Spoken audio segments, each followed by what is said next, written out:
मेरा नाम सुलेमान हारून है। मैं इस्लामिक क्लिनिक भावलपुर में रहता हूँ। मैं बहुत सारे डॉक्टरों से इलाज करवाया, यहाँ तक कि मैं कराची के बड़े हॉस्पिटल इकबाल हॉस्पिटल में भी चेकअप करवाया और उन्होंने मुझे बताया कि मुझे थायराइड और आयोडीन की डेफिशिएंसी है, तो जिसकी वजह से ना मैं गर्मी में निकल सकता था और बहुत ज़्यादा मुझे गर्मी लगती थी, कोई काम नहीं कर सकता था, हर वक्त बीमारी की हालत में लेटा रहता था और मैं सूख के तीला हो गया था। जो कुछ खाता था वो मेरी जिस्म को सही से ग़िज़ाइयत नहीं पहुंचाती थी। तो फिर मेरे घर वाले मुझे भावलपुर वापस ले आए।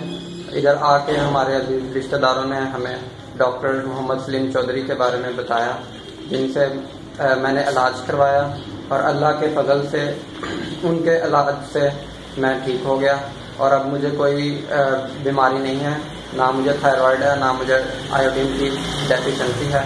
अब मैंने हर काम कर लेता हूँ, धूप में भी निकल जाता हूँ, यहाँ तक कि मैंने अपनी पुलिस में जॉब भी हासिल कर ली। तो अब मैं बिल्कुल ठीक हूँ। मैं अल्लाह ताला का और डॉक्टर मोहम्मद सलीम चौधरी का बहुत शुक्रगुजार हूँ।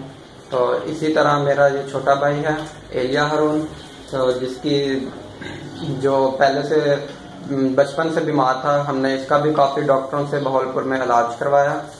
तो इसका हर डॉक्टर के ने आखिर में हमें ये जवाब दिया कि इसका जो केस है वो जेनेटिक डिसऑर्डर है।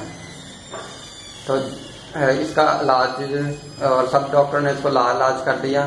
तो अब लेकिन फिर इसको भी हमने डॉक्टर मोहम्मद सलीम चौधरी के पास इलाज करवाया। तो अल्लाह के फजल से डॉक्टर सलीम चौधरी के इलाज से ये भी ठीक हो गया। तो अभी इस पहले ये बहुत ज़्यादा बीमार रहता था, तो ये 10 मिनट भी नहीं पढ़ सकता था, 10 मिनट भी पढ़ता था तो इसका दिमाग माउफ हो जाता था। अब ये बहुत घंटे पढ़ लेता है, तमाम इसके जोड़ों की दर्द जो इसकी ख़त्म होगी और सारा जो बॉडी है वो सब कुछ ठीक हो गया। अब एलिया से भी हम पूछ लेते हैं कि एलिया हारून अब कैसा महसूस करते हैं। मेरा नाम एलिया हारून है। मैं इस्लामिक क्लिनिक भावलपुर में रहता हूँ। मैं बहुत बीमार था। मैं ज़रा सा पढ़ता था तो मेरा दिमाग माउफ हो जाता था, लेकिन अब मैं जितना चाहूँ पढ़ सकता हूँ। अब मैं बिल्कुल फिट हूँ।